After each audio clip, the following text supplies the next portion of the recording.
Welcome to our podcast, Holiday Hearts, Saving Your Marriage and Building Connection During the Festive Season. Marc, that sounds like it should be served with like a cup of hot cocoa and some warm woolen socks sitting by the fire. It sounds like such a quaint little title here.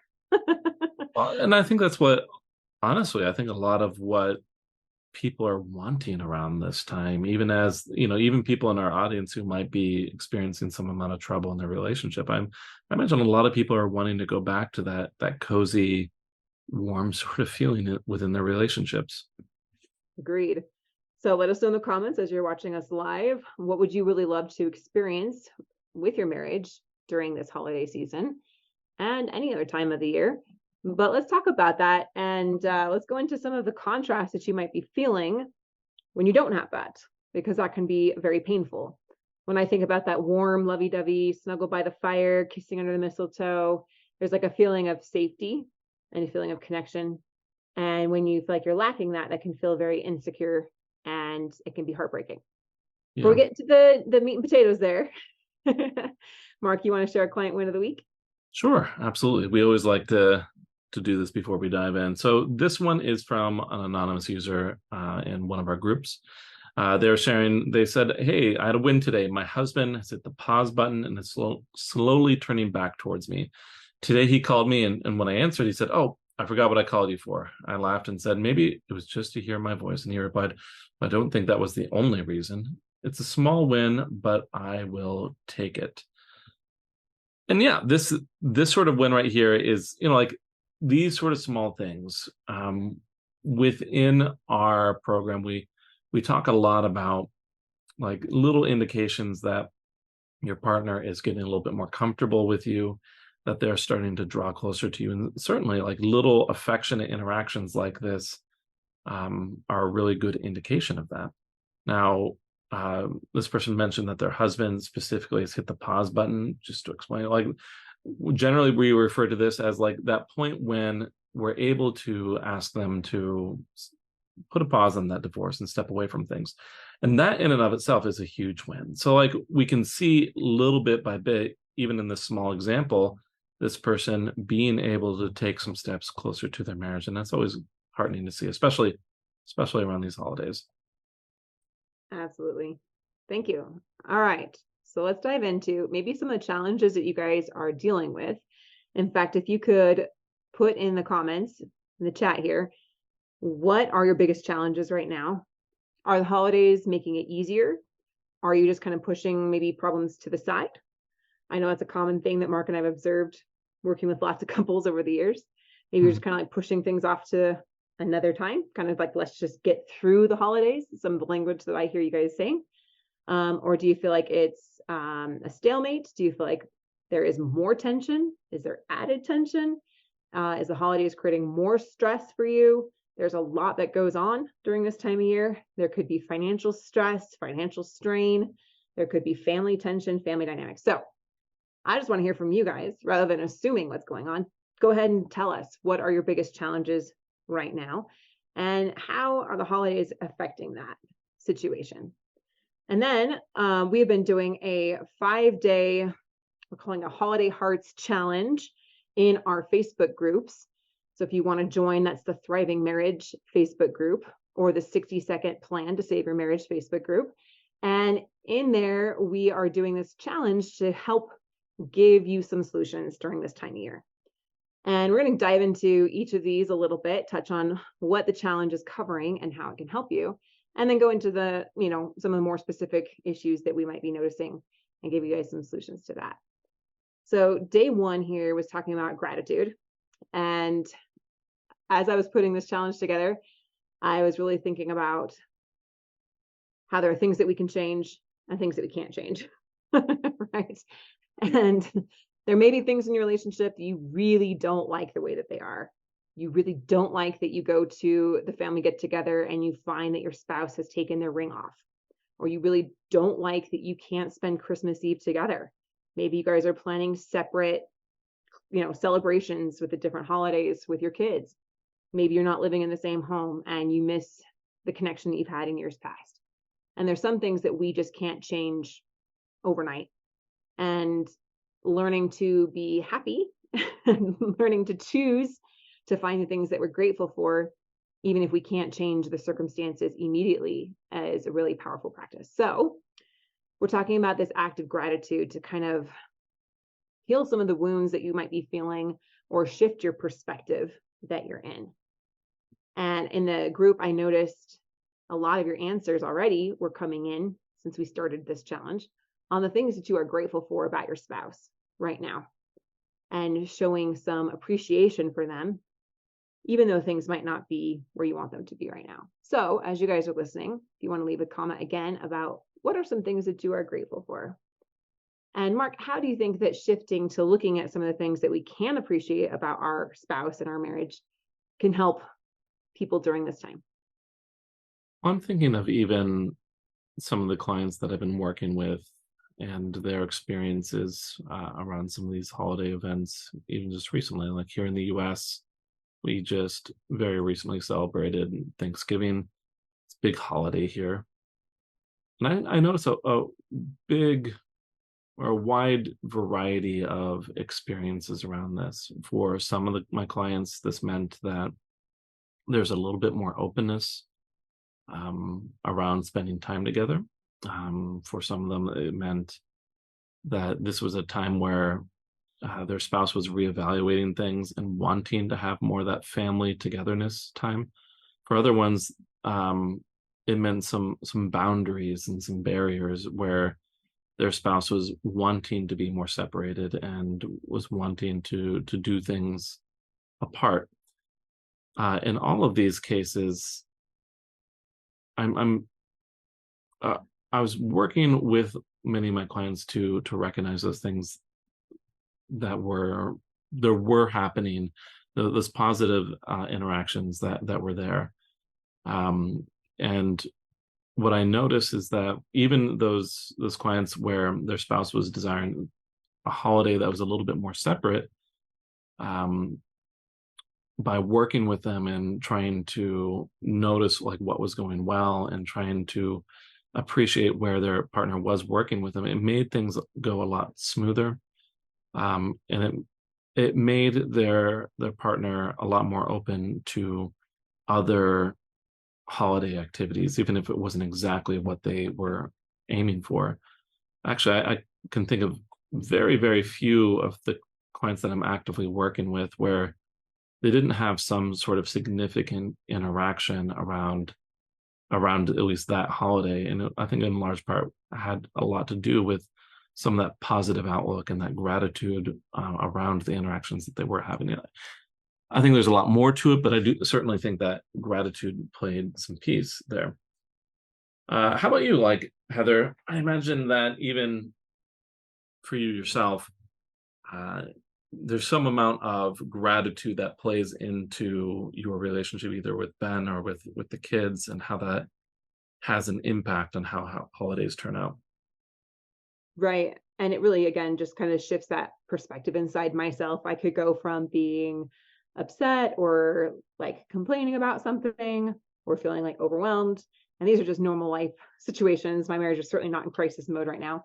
But one of the realities of our situation is that Ben's gone the whole month until a few days before Christmas, and then he'll leave again. And so I'm pretty much doing all of the, the stuff with the kids, all the holiday preparation and the things that we would have done together, like getting the tree. This is my first year I have to go get the tree. And that might seem like a really mundane thing, but if I choose to look at that from a place of victimhood and being upset about it, then, and just honestly being lonely, like he's not here, for like 19 days of the month, is challenging. But when I shift to the things I'm grateful for, then that eases all of that tension and puts me into a much more positive state of mind. And one of the things we talk a lot about with our clients, and again, this isn't like gonna heal everything, but it does start to change the trajectory that you're on in your own perspective. We talk a lot about perspective or the context, like how are you looking at things? And when you choose to look at it with blame and hurt and anger and resentment and pain, you're gonna just focus on that, and that will be your experience, right? So if you don't like what you're experiencing, can you look at things in a different way? Are there things that you can choose to be grateful for even right now, despite these circumstances? And that principle has helped my marriage when it's been struggling, when we weren't on the same page, when we had walls up, when things were really, really rocky, and different absolute challenges that we've been through, dark nights of the soul, if you want to call them that, where, it was really, really hard to even just get through each day. And so choosing to shift and find what we're grateful for, even in those circumstances, has been super healing. How about you, Marc? Yes. In terms of like gratitude and the holidays, there's certainly been many years where my wife Jen and I have experienced some challenges, where things have felt a little bit harder, or whatnot. And I've always noticed that even with challenges like that, even when things are feeling especially difficult, gratitude just kind of puts a nice layer of it eases a lot of that. It allows everything to run a little bit smoother. And as you mentioned, it doesn't solve everything, but it's, in my opinion, almost like the grease that makes everything go a little bit easier, a little bit smoother, a little bit better. And it has a lot of ability, especially when when everyone is craving that sense of peace and comfort and warmth. It's a good vehicle for that, by not just expressing some gratitude, but like showing it and demonstrating just how much you are appreciating those around you. I want to talk about a little bit here then how, because we're talking a lot about gratitude, how does this have any impact on reducing some tensions around the holiday, especially with relationships that are in crisis? I imagine, like, if there's some, I imagine for many in our audience, there's some desire to tame those tensions and to make everything just calm a little bit more down. Is gratitude playing a part in that, or are there other things factoring in there? What do you think, Heather?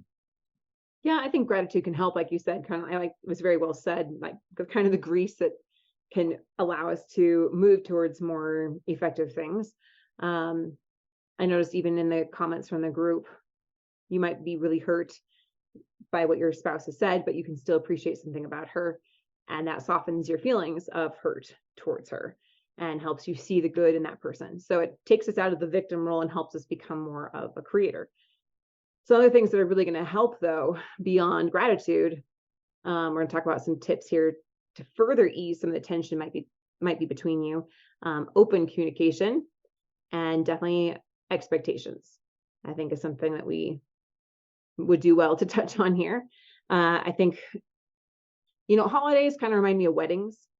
Sometimes we have a lot of expectations and pressure on how they need to be just a certain way. I just had both of those on my mind lately. And sometimes we get so fixated on it needs to be done this.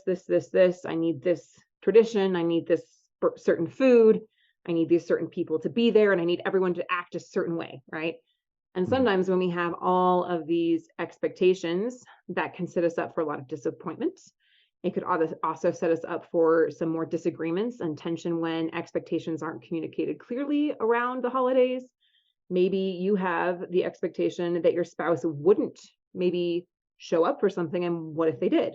Or what if vice versa, right?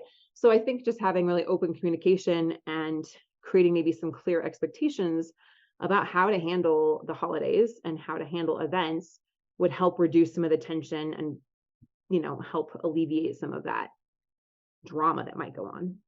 I would agree. Certainly. As you mentioned, I think especially when there is a bit of a crisis, it tends to be that there's a lot of shifts in the relationship as well. It's not uncommon for the people working with us to be moving towards separation or already be separated.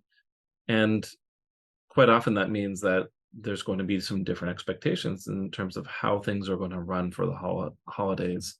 So I'd agree with you, like being able to actually get all those expectations out and communicate around them is a really good, effective way to avoid some of that disappointment or resentment as expectations are not met. I do think that a lot of times why couples get into this place in the first place is often because many concerns are being kind of ignored, pushed aside, maybe even openly rejected. And I think this is another big source of tension. I know, I think you and I even discussed this a little bit. I want to say it's roughly about a month ago or so. We were talking about a way to approach some of these tense topics with what we were calling a CAVE approach, an acronym standing for some curiosity, some acceptance, validation, and empathy.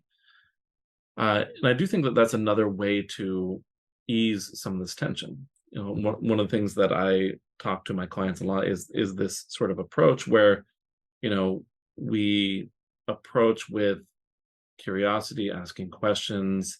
We note down, or we take notice of some of the emotions that we're seeing, some of the complaints that we've been hearing, and we ask about it. Oftentimes, you know, what people are looking for in those circumstances, they're looking to feel heard, and they're looking to feel like they're understood. So when we take time to ask some questions and then take a moment to recognize the validity of their position, you know, where we validate them, we accept their position, makes sense, it helps them to feel heard. That last little bit, that the empathy, I think it's also important to acknowledge the emotional side of these conflicts and to have some understanding or empathy around that side. I think this is a good, or even a great vehicle to then segue into some sort of collaborative approach around some of these tensions that you may be seeing. Just the other day, like I had a client, they just recently separated and they're having to navigate having separate Thanksgivings. And my client noted, he's like, my wife, she is planning on having the kids at her parents' house on Thanksgiving. And he said, I don't know if she recognizes this, but actually in our custody agreement, I'm supposed to get them on Thanksgiving. And I was like, oh, that's a really interesting thing. Here she is making all these plans. And I bet that's a little bit upsetting for you. And he says, it is. And so when I encouraged him to like approach with some curiosity and to talk about this, and it turned out that like she was really missing the kids and she wanted to have that holiday, and she ended up, you know, by him approaching with a lot of calm and curiosity and like understanding of her position, it turned into him being invited over to her parents' house for the event, and then them making plans to spend Christmas together as well, when that was not the initial plan. Yeah. So it turned a very tense situation into a very connecting situation. And easily see him like I'm sure so many you could relate, like just blowing up, getting upset, like, you know, how do you think you can do that? And you would see where that would have taken the direction, the relationship in these holiday events. Oh, absolutely. Rather than confronting it, and he was able to navigate that conversation with some skill. And you're right, it could have easily, he could have easily put down his foot and said, you know what, this is my holiday, you're making plans, you can't do that. And it turned into something really nice instead. Right. So as you guys are listening to this, I think it'd be really great to get some clarity on what would you really love to experience with the holidays. You know, saving the entire relationship, turning things completely around, never happens overnight. It's probably not going to happen between now and the new year for most of you, right? But there are things that you can do to ensure a smoother, you know, less tense experience for everyone. And it may even lead to opportunities to connect in a deeper way. And that would be what we would encourage you guys to do. So as you're listening, think about, write down what kind of intention you would have. Like what kind of holiday do you want to have here? How do you want your relationship to go? How do you want the communication to be? and get clarity on that. And then if it's in the right time and place for your relationship, is that something that you could communicate with your spouse? Mark, any tips? Sorry. I have been talking to kids like all week, so my communication today is subpar. I apologize. Anyway, Mark, if you have any tips on maybe how to communicate, like what your intentions or expectations might be with your spouse. So with expectations, I think it's a space that has the potential to create a lot of conflict.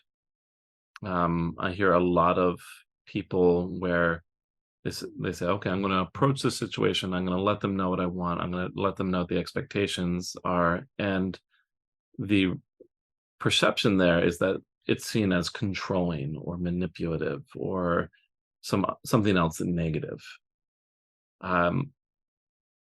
My general recommendation when we are trying to approach some expectations like this is to make sure that you're starting off with some common ground, some common goals.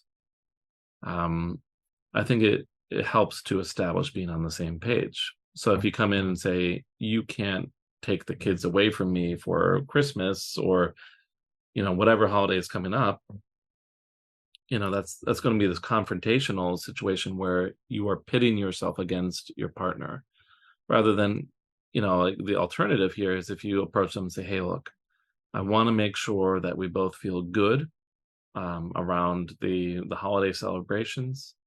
I'd like to discuss how we can make that happen. Is a much more collaborative approach and much less likely to put your partner's defenses up. Certainly, even as we are taking some amount of collaborative approach, you might need to put forth some requests, some bids. And certainly, I think in those cases, it makes it a lot easier if you are mindful of how your bids are going to impact the other person here.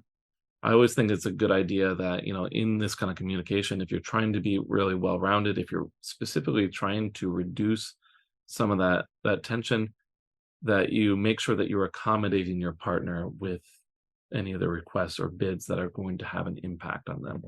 So if you're saying, hey, look, I'd really like to have them Christmas morning, how is that going to impact your spouse? How is that going to affect their ability to have a nice, warm, cozy sort of holiday? I think just off the top of my head, there's lots of solutions there. You can say, hey, look, I'd really like them to be at my home for the morning. I want to make sure that you can celebrate. Can I get them to you at this, at noon? Do you want to be there when they are opening the presents? There's lots of ways to accommodate what your partner is wanting as well. And even just asking questions around that and seeing what's important to them and having that be an open discussion is even in and of itself a really good tool for this. But anyways, like those are just like some quick and easy ways, like make sure that you're starting with common goals, make sure that you are creating some room for accommodation, that you are having some open discussion around this. I think are all great places to start. Right. And that goes really well into our next part of our challenge here, which is breaking bad habits, meaning that we need to pattern interrupt some of the things that really haven't been working for you in your relationship. And maybe what Mark's talking about right here, where you have this open communication, you're able to do the cave conversations, right? Where you are striving to understand where they're coming from. You're showing them some validation, some empathy, is going to interrupt some of the pattern of communication that you have had, especially if there's been a lot of this tension, maybe explosiveness or stonewalling, shutting down. These are some of the things that you have the opportunity right now, because there is usually, I'm going to say this, Mark, and you correct me if you think I'm wrong. I would say that this is an amazing opportunity because there's possibly more opportunities to communicate simply because of all the things happening during the holidays than maybe you would have possibly at any other time of the year. What do you think, Mark? I would agree, because we're talking about it right here. There's bound to be some tension. There's bound to be some expectations. There's bound to be some requests and bids around the holiday. All of these are good opportunities, and we want to recognize a lot of this for what it is. Like, we might see that there's extra tension and extra arguments, but even that are very clear opportunities. And you mentioned, like, this is all in the kind of the vein of breaking bad habits. I see a lot of couples where when these struggles come up, the tendency is to shut down or to reject the other person, to put up your defenses, to ignore what they're saying. And all of those would be a huge mistake in this case. We're looking at what are people basically wanting around this time of year. And I think the vast majority of people are wanting a lot more calm and a lot more peace. And I think that if you were the one that's providing a good avenue for that, it's only going to play in your favor. It's going to demonstrate to your partner that you're doing things differently. And that's very, very much key in providing some amount of hope around the relationship. If you can say, we are changing, this is different, that there are solutions here, it really calls into question the need to move towards divorce. I can't remember Heather, where we started this part of the conversation. What was your original question here? I'm needing some reminders. Just that we might have more opportunity now by the sheer nature of it being the holidays. You have more things to discuss, like the family plans, the different get-togethers. Maybe if you have kids, who gets custody when, kind of gift giving, budgeting. I mean, you have like more opportunity to talk with each other. I know for some of you, like, communication is super limited, right?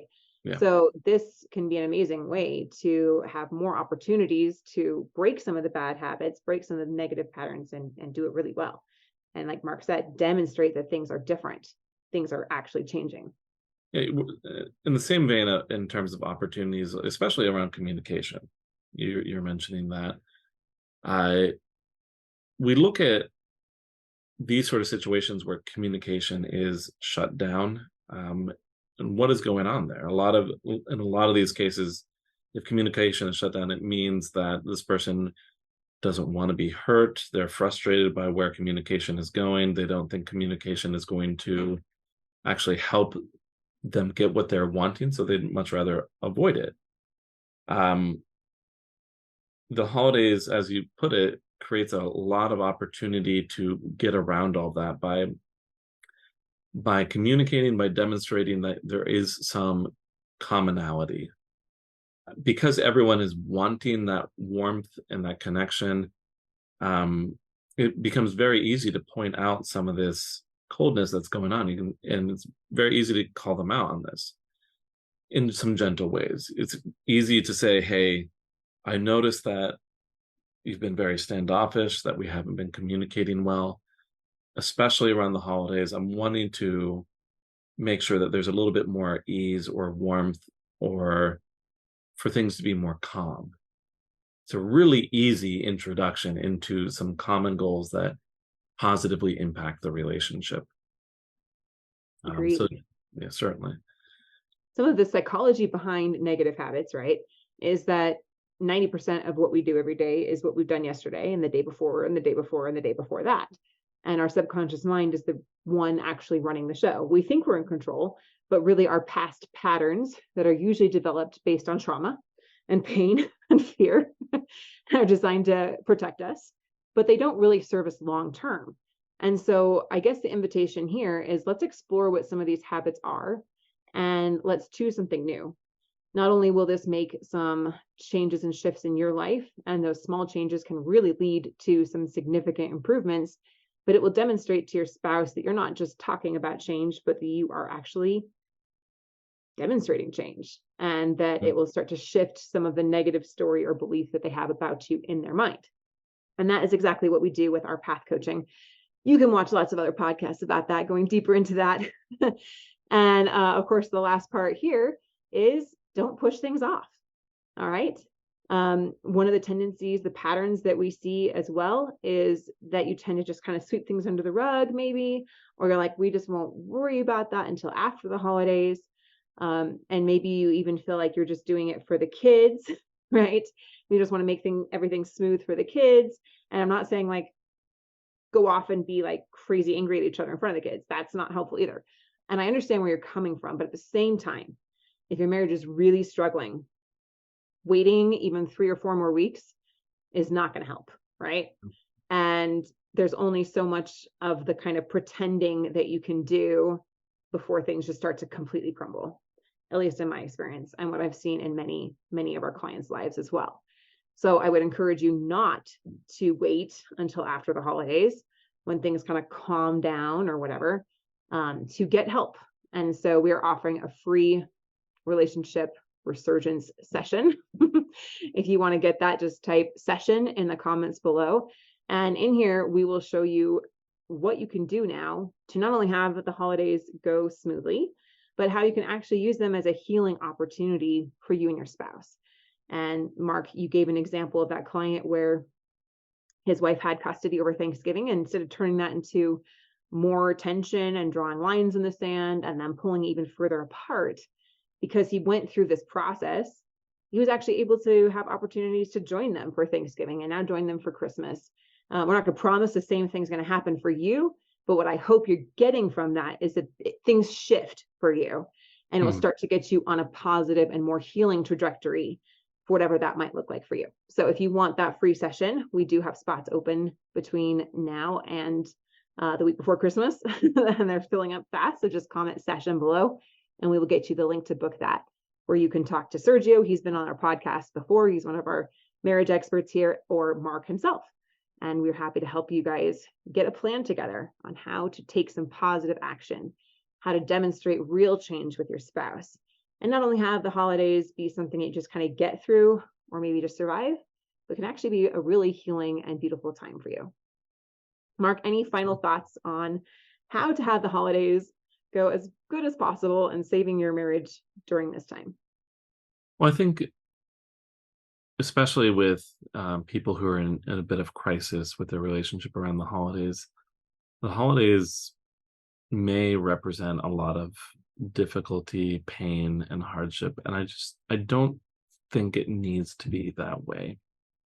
I think it really, especially if there are problems within the family, it highlights what you don't have when the holidays are coming up.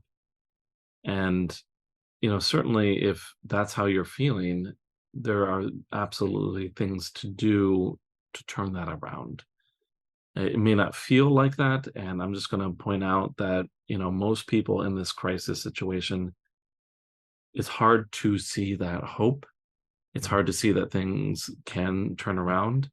And I'm just going to say, hey, if that's the way you're feeling, you're probably not viewing it correctly. It's hard. I think Heather is the one that says it a lot. It's hard to see the label from inside the bottle. I think it really applies to this, because all I tend to see around these sort of holiday interactions is a lot of opportunity. Even when there's painful things going on, it's really just tons and tons of opportunity to course correct and make things better. So if you're struggling with that at all, please reach out. I think we can definitely help with that.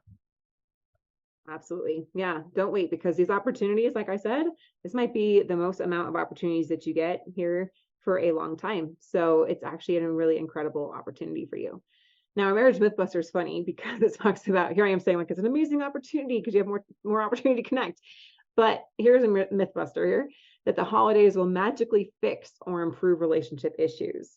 That maybe just the magic of the holidays are somehow going to make your spouse super lovey-dovey with you again. I think we're all adult enough to know that that's not a true one, but yeah, there might be some people that feel that way. So Marc, any thoughts on that? I think the holidays are really interesting in this regard, and I think that they magnify whatever's there. That's what I see. That if there's some small amount of warmth, it allows for more warmth to be there. And at the same time, if there's a lot of closing off, a lot of hard-heartedness, if there's a lot of coldness, it tends to really highlight that. It really highlights the lack of all the warmth that people mostly desire during this time of year. And so, a lot of people, where this idea is coming from, that the holidays will fix things, is because they say to themselves, well, it's a really, this is all this opportunity for good things to happen. And yes, I suppose in some ways there can be a lot of good things, and it can be a good distraction away from what isn't going well. And the problem with that is when reality starts to settle back in, when we're done with all the, if there is some magic or warmth around the holidays, when we start to contrast that against how things normally are, it can have this impact where people pull further away. So I'm really reluctant to rely on the holidays to fix things as a solution in and of itself. And if we are trying to utilize the holidays for any sort of good towards the relationship, I like to look at it as a tool, not an end to these sort of things. Certainly, it sounds odd, but certainly we can use these sort of special events in our life for some healing, but not if you're just relying on it solely. Not if you're saying that's my only tool here. So that's my thought on this. Love it. Thank you. All right. Well, we are grateful for you and grateful for the opportunity that you are taking to improve your relationship. One final comment I wanted to touch on: what if it's too late to save your marriage? And again, Marc, you talked about how a lot of people might be feeling hopeless. And if that is how you feel, then I would encourage you to go to an expert that knows if it is actually too late for your marriage or not. Mm-hmm. And get that expert guidance rather than trying to rely on doing this all by yourself. And that is exactly what we help you do.